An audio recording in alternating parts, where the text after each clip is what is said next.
shoes and out the door. 5, I'm alive. 6, 7, 8, feeling great. Hello and welcome back to Beyond Your Wildest Genes podcast. My name is Dr. Noah DeCoyer and I'm your co-host. Today I'm super excited to have for a second time around Dr. Kendra Becker as our guest. Dr. Becker is a naturopath and a 4A specialist working with conditions like asthma, allergies, autism, and atopy/eczema. She's the author of A Delicious Way to Heal the Gut and the co-host of the Holistic Health Hour. You can find more information about Dr. Becker at www.drkendrabecker.com and www.holistichealthhour.com.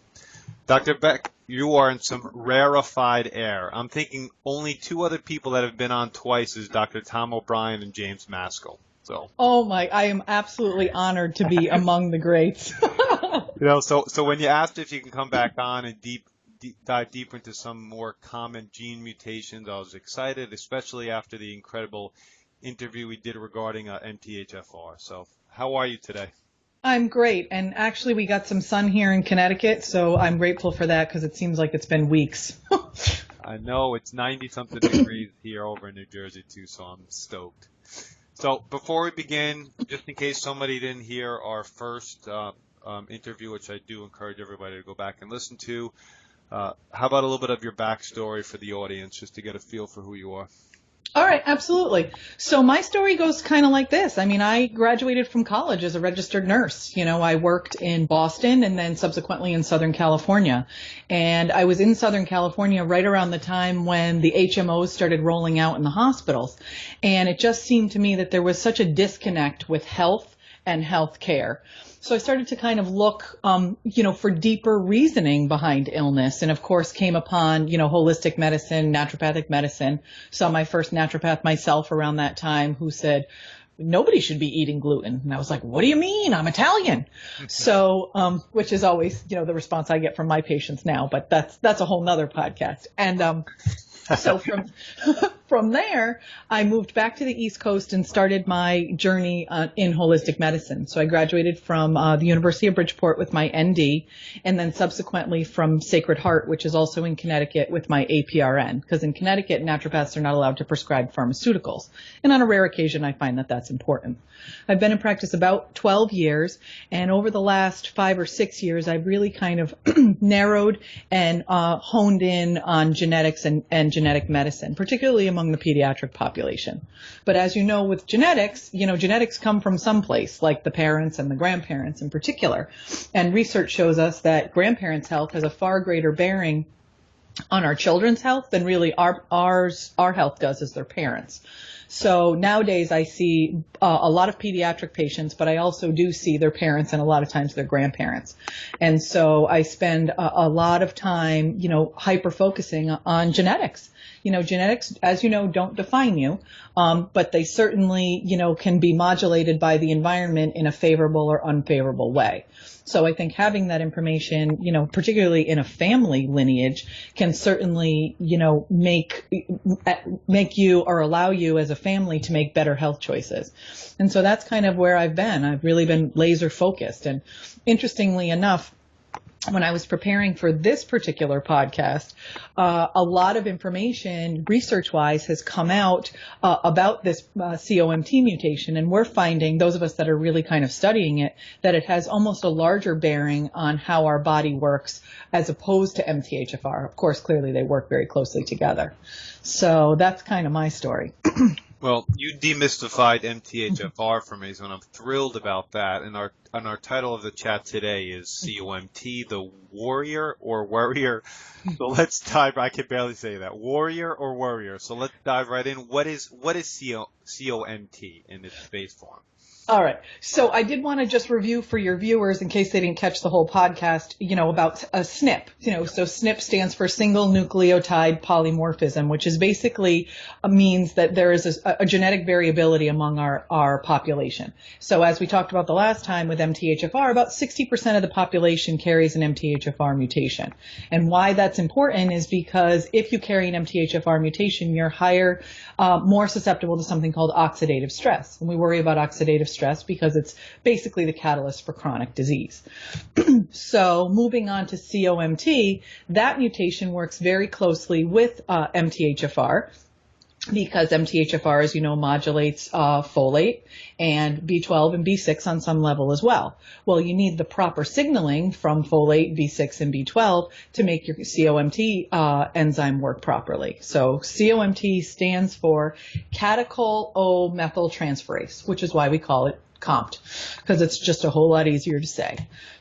And basically, what COMT does is it catalyzes the transfer of a methyl group from SAM, S-adenyl methionine, to a hydroxyl group. So basically what that means is it's kind of like the guillotine.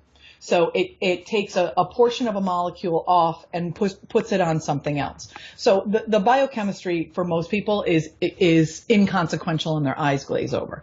But the way that we can explain it simply is we say it influences dopamine, it influences norepinephrine, and it influences estrogens, right? These are all things that affect all of us as adults, and if these these hormones are out of balance, we are in deep trouble.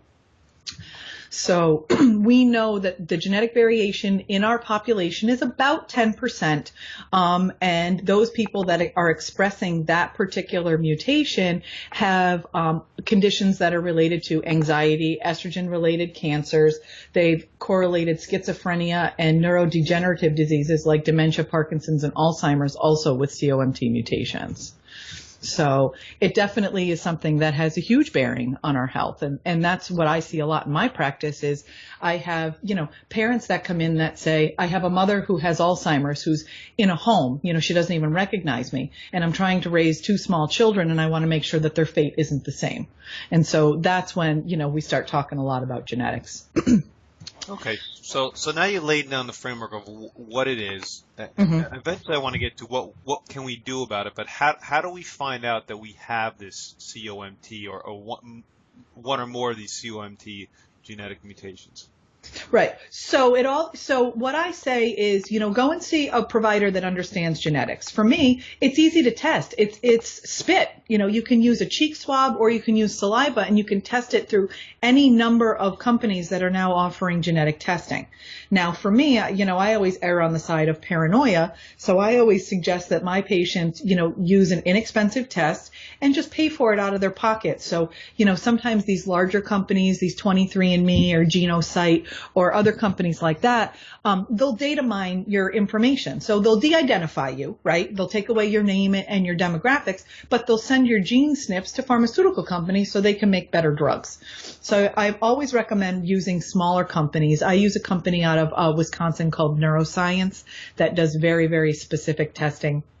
There's another company called Cortigen that's out of the Boston area that also does very targeted testing. Because I think for the most part, getting your whole genome for the vast majority of people is going to be useless information. And so it makes it very easy to kind of hone in and test, just specific things if you're worried about specific concerns. Okay, so if we use one of these companies, we do a spit test. I did 23andMe years ago, and I know that you can link that to Genetic Genie or Stratagene. Is that the same thing you would do with this Neuroscience or the Cortigene companies? Is it the same kind of concept?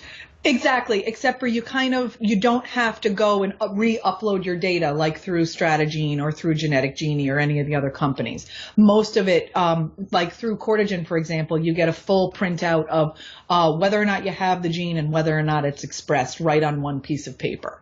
So yes, and the other tests like Neuroscience, you don't need an interpretation because you're generally only testing 1, 2, 5, or 10 mutations. So you don't need this huge upload process. All the information is given to you in a one-shot deal. And how do you spell Cortigene for those who are interested? Courtagen. Okay. So then it's simple as that you would go on their site, order their kit, spit in a little tube, send it back, and they send you this, right? Exactly right. And, Neuroscience, you have the results back in 10 days. Cortigen, depending on the complexity of the panel that you've chosen, can be closer to 2 weeks. But again, it saves you a whole lot of time. When you and I did 23andMe years ago, we had our results back in 3 weeks, but that is not the case these days. Now my patients are waiting 3, sometimes 4 months. So if it's something that you need need to know kind of immediately, it definitely is worthwhile to do use one of these other companies. Okay, so then you get the test results. You listen to our first interview on MTHFR. You listen to this one, and then you go and find a practitioner that can help you decipher this material a little bit more. Is that the next step? Exactly right, because, this is, and interestingly enough, so I'm preparing this lecture for you because, I like to be prepared and I like, I like concise information. So then all over Facebook this weekend, everybody is posting about this mutation, because I'm in that genetic world. So I see this stuff.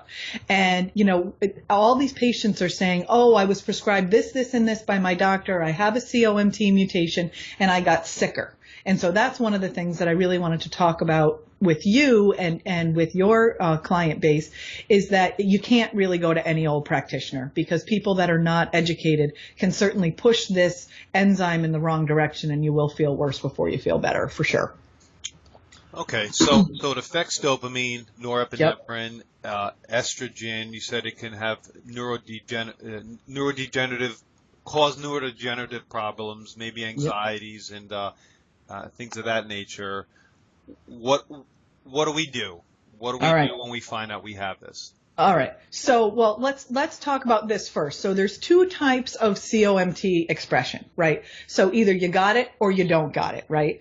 And that's why I called this talk the Worrier or the Worrier. Right? So if you have two copies of this mutation, that means that your body is not degrading dopamine, epinephrine, or methyl groups. So what that basically means is your body is making appropriate levels of these neurochemicals, and they are sitting in the neurologic synapse, and they are not getting broken down. Kind of like your garbage truck is on strike. So you have a lot of garbage left in these synapses. Well, you'd think, hey, it's dopamine. It's a feel-good hormone. But if you have extra dopamine sitting in your neurosynapse, you're going to be anxious, right? You're going to be revved up. You're going to be the type of person that, is quick-tempered. You're going to have intolerance to foods that other people can eat with ease, like aged cheese, or foods that are high in histamine, like bone broth. If you have no copies of this mutation, and your COMT is working normally, you generally have normalized or lower levels of dopamine.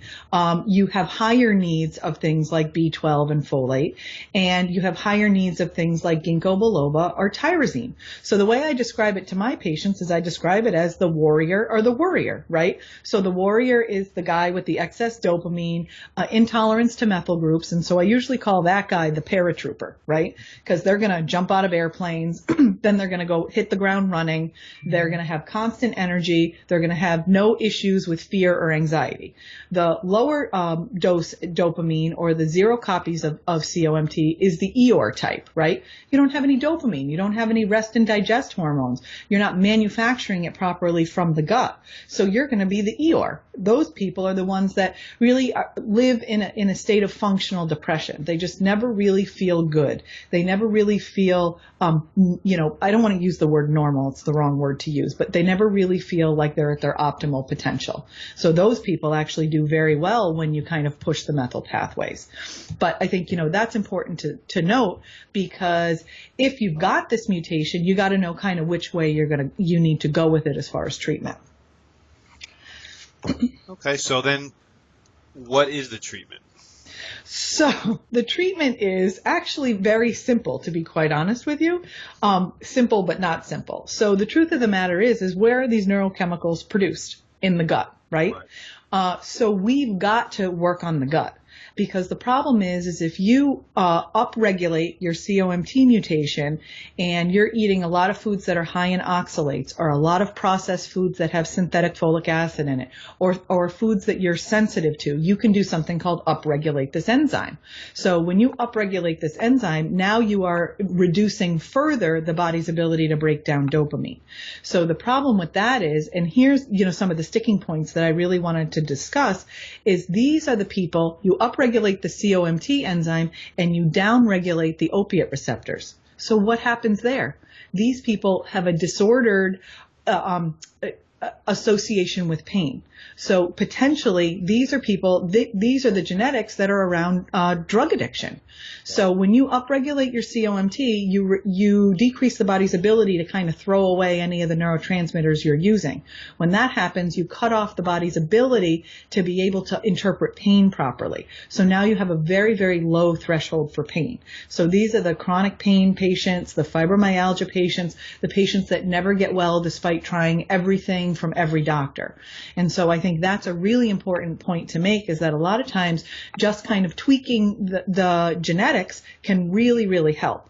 And so we always start with the gut, right? We got to clean up the diet. Didn't we do this the last time? We talked all about genetic mutations, and then it basically came back to a paleo diet. Yep. But so in this case, depending on the patient that you're seeing, a lot of times these patients can't tolerate a paleo diet because the histamine, which is released from, a lot of foods that contain meat, and some certain vegetables, again, things like bone broth, things like curcumin can be a histamine producer, which is given, ubiquitously for chronic pain.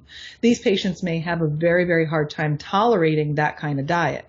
So for them, they have to do something more like an anti-inflammatory diet, which is a diet that basically takes out any food that's going to provoke the body to create inflammation. And so when you heal the gut that way, you can kind of change the landscape in the microbiome and then set the body up to be able to produce these neurochemicals in a proper fashion. And I think that's, here in Connecticut, and I'm not sure what the climate is in New Jersey, we are having the heroin deaths are crazy. The amount of heroin deaths are just so scary and sad. And so there's a lot of legislation right now around opiate abuse, and, they're restricting doctors who prescribe opiates, and they have to go through all this rigorous training and this, that, and the other thing. And so, what my comment is to all of these legislators is unless we're having a bigger conversation around pharmacology and the use of alternative treatments to treat pain instead of medicating people, we're going to continue to have a problem. So, and these people, 80%, as 80% of people that are addicted to heroin got a pharmaceutical prescription from a doctor for an injury. 80%. So if that's the case, then we know that these people are genetically predisposed to that kind of behavior. And my opinion is it comes from this particular mutation. When you talk about diet, are we talking about more of like an autoimmune paleo diet? Or is it that strict? Are we talking about like no eggs, no nuts? Is that what we're angling towards? It all depends on the patient. So if you have a patient that has other genetics that don't allow them to break down the sulfur from the nuts and the eggs and things like that, then sometimes they do have to come off that and do a very strict autoimmune paleo. But most of the time, my patients tolerate just a standard autoimmune, like an autoimmune diet, which is, takes out all the junk, nothing processed, no sugar, no dairy, no wheat, no corn, no soy, takes out the nightshades, takes out the citrus, but really leaves, does leave eggs in there. It leaves coconut oil, and some of the other nutritional fats. So generally I start there with my patients, and then if we have to ramp up, I will go to the autoimmune paleo. So no citrus and no nightshades. That's interesting. Yeah, exactly. Both of which, can create huge histamine responses and then, of course, downregulate the COMT mutation in the wrong direction. So a lot of those patients, those are the patients that come into my office, and, like a standard dose for a probiotic is somewhere between like 10 and 20 billion bacteria, right, of a decent probiotic. These are the patients that get 350 CFUs in a dose. So they are getting uber high doses of probiotics that are specific strain to be able to heal and seal the gut and allow their body to produce the proper enzymes to be able to break down the bad neurochemicals and produce the right neurochemicals in the right ratios. And then of course in the meantime you have to, clean up the leaky gut, because when you have leaky gut, which is basically like Swiss cheese tissue, for lack of a better word, it's just a good description for people to understand, you have higher levels of the immune system working kind of against you. So it's kind of like an autoimmune phenomena that happens in your gut. So removing any of the foods that can cause any level of inflammation really helps heal and seal the gut. Did you say 350 billion CFUs? Is that what you said? Yes, that's what I said. Wow. Okay. And do you use things like glutamine to help with the leaky gut? Is that a histamine creator, or is that something they would use to help seal the gut? Well, in somebody who's methyl sensitive that has a COMT mutation, you can't use glutamine. They wouldn't tolerate it. So sometimes you can get away with N-acetylcysteine, which is a glutathione precursor, and so you will get some gut healing with that. But sometimes these patients are so literally revved up, like I said, they're the paratroopers ready to jump out of the windows in your office, that you have to start very, very slowly. Sometimes these patients are so out of balance they can't even tolerate vitamin D. You know what I mean? Like they're that inflamed. So you have to just go very, very slowly with them. And I was just having a discussion with another provider, and I said, I know, sometimes you feel bad. These patients wait 3 or 4 months to get into your office. They feel horrible. They're reading all this stuff online. They're trying to do everything that they can for their body. They come in your office and you're like, anti-inflammatory diet and a bunch of probiotics. I'll see you in 3 months. Like you haven't even addressed the methylation, because unless you clean up the gut, you're going to have real trouble trying to push methylation pathways in the brain. Interesting. So if someone who has this mutation cannot use things like glutamine. Interesting. All right. Exactly. They can't even use methylfolate. You know what I mean? Some of these people can't even tolerate strawberries. You know, things like strawberries or red grapes that have high levels of phenols can actually slow the COMT even further. That's further down regulation. So now that leaves you more dopamine in your brain. And, with autistic kids that eat a lot of strawberries, when their ears get red, that's a phenol sensitivity. So you know that their COMT mutation is down regulating. And so dopamine is very intimately tied with speech with kids with autism. So it's fascinating to me, the amount of food that you can use to heal your body, and probably kill you too, but mostly heal. All right, so just to clarify things, do you want this gene down regulated or up regulated, or is there a balance between Well, exactly. You want it down regulated when you need to sleep, when you are calm, and you want it up regulated if you have to run from a dinosaur. You know what I mean? So it needs to be in perfect balance. And that's why the gut has to be in good shape, because the gut is where you're manufacturing all of these neurotransmitters. And so you need to get the right signals from the gut to be able to modulate these neurochemicals in your brain to say, run from a dinosaur because there's a dinosaur behind you, or go to sleep because it's nighttime. Interesting. Okay. Yeah. You ready, Dr. Becker? I'm going to put you on the spot. Okay. My wife and I both have double positive COMT V158M and COMT H62H. Yep. And double negative for COMT P199P. So what does that mean for us? Okay, so tell me this. I need your MTHFR status and I need your VDR status. Do you have those? No, I don't. I don't. I can tell you that I do not have positive MTHFR. My wife is. My wife is. So you probably would do okay with low dose methyl groups. So you should probably have like a nice balance of hydroxy B, adenosine B, methyl B, and a little bit of folate. And that you probably would tolerate pretty well. I wouldn't take it every day, maybe twice a week, or if you're going to go, run 10 miles or something like that where you really have a high demand on your cells. I would certainly keep your gut in very, very good shape. And for your wife, I would say she probably needs to stay away from methyl donors like altogether, fix her gut, and then maybe at some point in the future, we could do a very, very small dose of methylfolate and methyl B12, or use adenosine B12 with her. So if you have both the MTHFR and the COMT as a female, that makes you estrogen dominant. So those are things for her I would be really, really cautious about. Her diet should be really clean. She should continue to exercise. She should drink a lot of water to facilitate natural detox. And, you got to keep her anxiety in check. Okay. I don't know if she's anxious, but, that's what you kind of have. Okay. That's exactly what I was looking for. So that's the kind of stuff if somebody comes in or you order these tests for somebody, this is the kind of work you're doing for them, right? You're outlining what they need to do if they have these mutations. Exactly right. And it's with holistic medicine, it's far more than take a pill and show back up. It is, you've got to look at the diet. You have to look at their environment. People that have both COMT and VDR are very sensitive to EMFs. So those are the people that you say, hey, do you have Wi-Fi at home? You should probably turn it off at night. You should think about hardwiring it. You should think about, taking some ginkgo or, taking some alpha lipoic acid before you get on an airplane. airplane. Those are the things. It's so much of it is practical application, because taking a pill once a day, for that 2 seconds that you swallow the pill, has a far less, implication than what you're doing, in your day, in your life, and how you're living your life, for sure. All righty. So VDR, my wife has positive/negative for VDR BSM and VDR TAQ. Okay. So she's probably a 50-50 on whether or not she's got COMT that needs to be managed. A lot of times the VDR works exactly the opposite of the COMT. So remember I said the 2 copies of the COMT mean you have excess dopamine.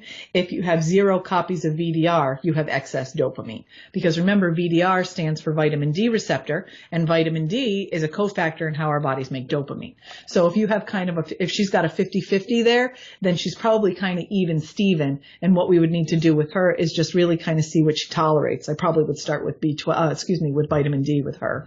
Beautiful. Yeah. This is fascinating. I hope that the audience is listening on how fine-tuned this can be, and how by looking at something that you get from this genetic test, you can absolutely fine-tune your nutrition, your diet, your supplements, and how this is not something that's willy-nilly or guessing, or it's very fine-tuned and specific. It's absolutely brilliant.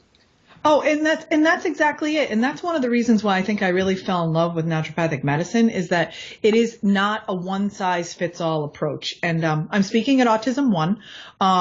In like next week, I think it is. And it's interesting when you do the intake form as a speaker, they ask you all of these questions, and they're like, how many children have you cured? And what's the percentage in your practice that you cured, and this, that, and the other thing. So I wrote all of them. Like I had no idea what they were looking for, because the treatment is so individualized that in some cases you're not doing anything but managing genetics. Like you're not even treating the autism. You're managing the genetics so that the child can just heal on their own.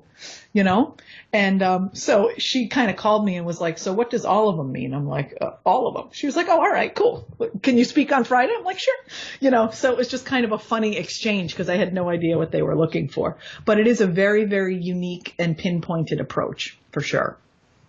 Cool. So you mentioned stress before. What is the role does stress play in uprating, downregulating, and how important is that when you're talking about these genetic mutations?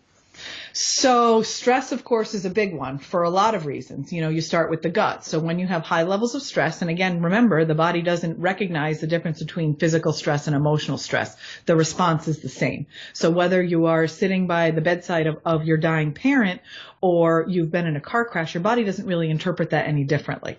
And so because of that, if you've created and modulated a stress response that's now become a chronic experience for your body, you have high levels of adrenaline or cortisol. Now we know when we have high levels of cortisol, we have high levels of blood sugar, right? Because the body thinks you're a caveman and you got to run from a dinosaur. So you better have blood sugar in your muscles to be able to, run 30 miles away from, the T-Rex. So in that case, we know when we have high blood sugar, we know that sugar can create a leaky gut phenomena. So we have that to contend with first. When you have a leaky gut phenomena, then what ends up happening is, of course, there's all these, like I said, the Swiss cheese kind of gut. Then you get an immune reaction. So now you have high cortisol, you have an immune reaction. After a period of time, 3 weeks, 3 months, 3 years, every body is different. You end up in a chronic state. So one of 2 things can happen. Either you produce high levels of adrenaline for an exceedingly long period of time and develop all kinds of physical symptoms in your body. Moon face, that hump that our grandmas all used to have on the back of their neck, and, and osteoporosis, and your body physically changes. Or your adrenal glands basically check out and you've become basically an amoeba. You just have no response to anything.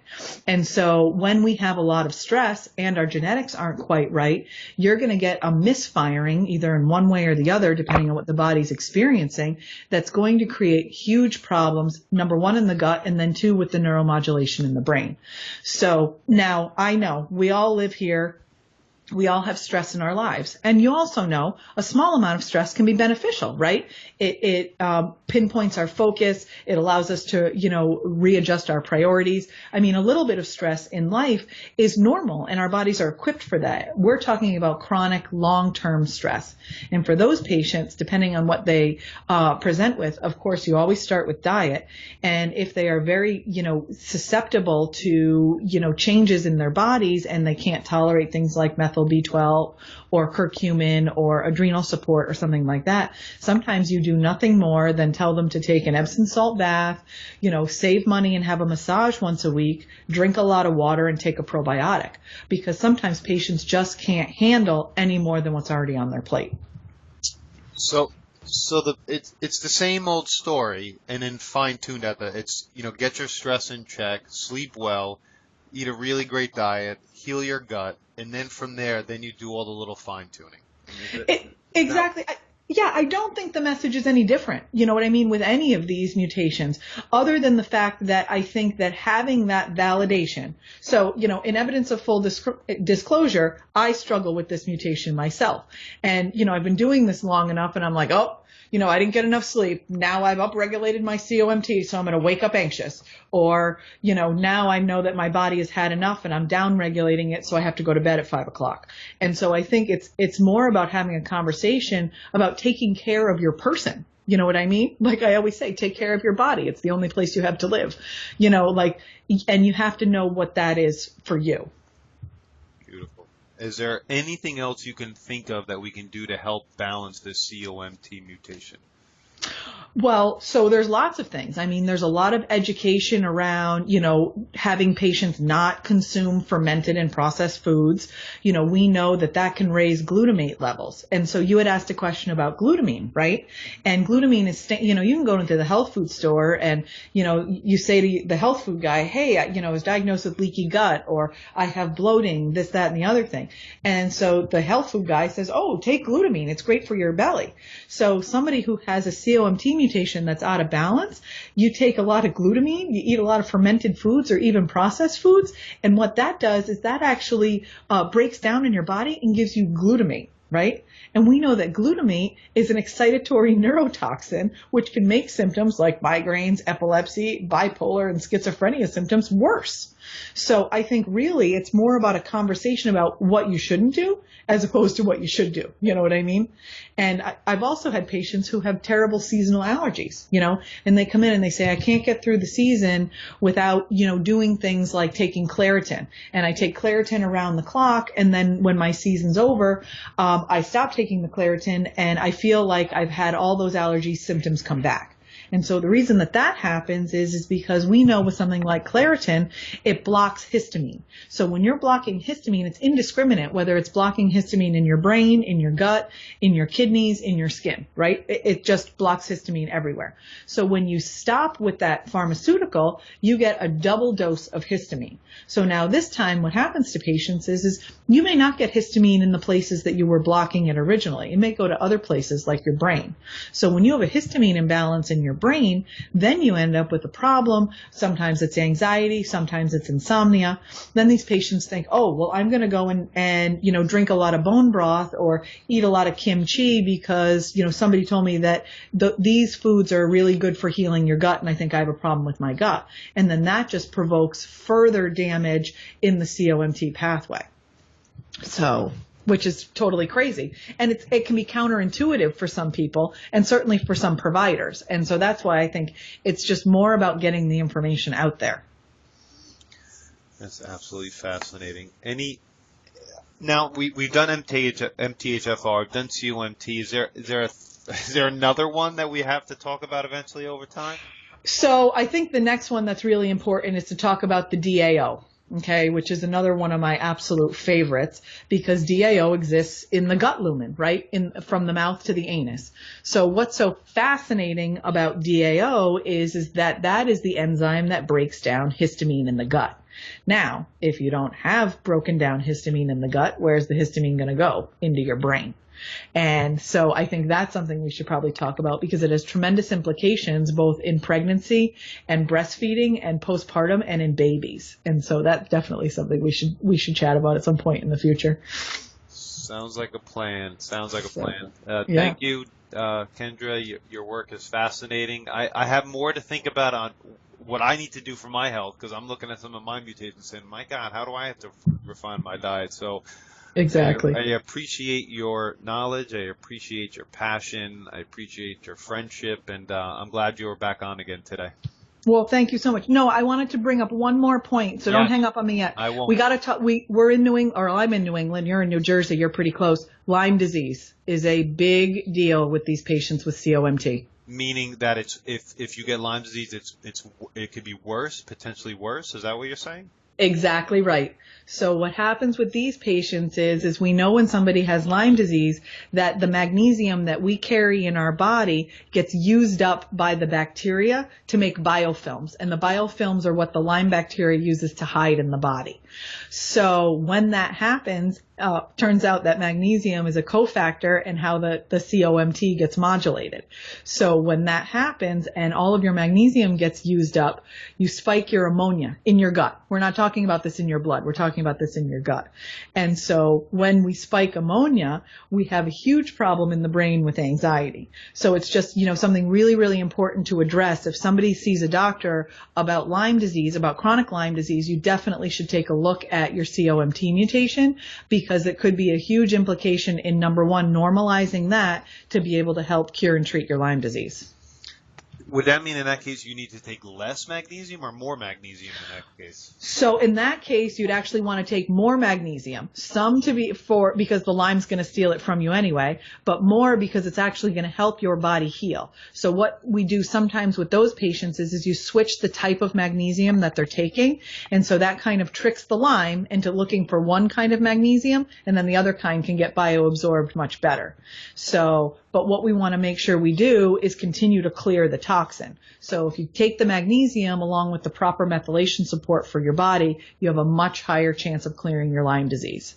Wow, fascinating. So, there's just a blanket warning around here that ticks are much worse around here than they've ever been. I don't know why. I guess a warm winter, but they've really ratcheted up in there. Unfortunately, now I don't know what they're spraying, but they're trying to kill all the ticks. Now, who the hell knows what they're using to kill them? I don't know if I want to know. But oh, no kidding. And around here, everybody's doing the same thing. And I've got neighbors on both sides of me that are spraying.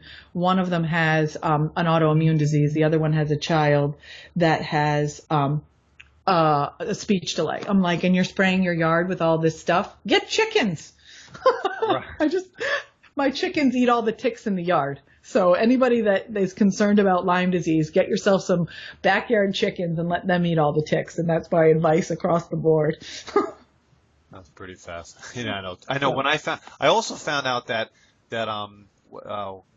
possums eat ticks as well. And I just caught and released one out of my yard. I'm leaving all the possums in my yard and getting a couple chickens. I'm done. Exactly. I know, it's really scary. But so my daughter went to a nature preschool years ago, and she got Lyme disease there, which is a whole nother story. And I remember being so upset by this whole thing. And the director of the preschool said, listen, there's no greater disease than being stuck inside. And so I always remember that. You know what I mean? If you are, a strong, able-bodied person, you are doing all the right stuff, then the Lyme disease is not going to take hold in your body. And, that's kind of what I like to leave people with, because it's such a scary prospect. It sure is. It sure is. Well, thanks again. I appreciate Anytime. your time. That was a brilliant way to finish. When you can use this genetic information to properly treat someone's Lyme disease, just shows you how important this information is. Oh, absolutely. Absolutely. Thanks again. My name is Dr. Noah DeCoyer, your co-host, and you are listening to the Beyond Your Wildest Genes podcast. If you like what you've heard today, please share this with your friends and encourage them to subscribe on iTunes. Leaving a review on iTunes is the icing on the case. It helps us move up the charts for more people to see us. You can subscribe to our incredible weekly email at www.beyondyourwildestgenes.com. And as my oldest son Hayden says, be awesome and never unawesome.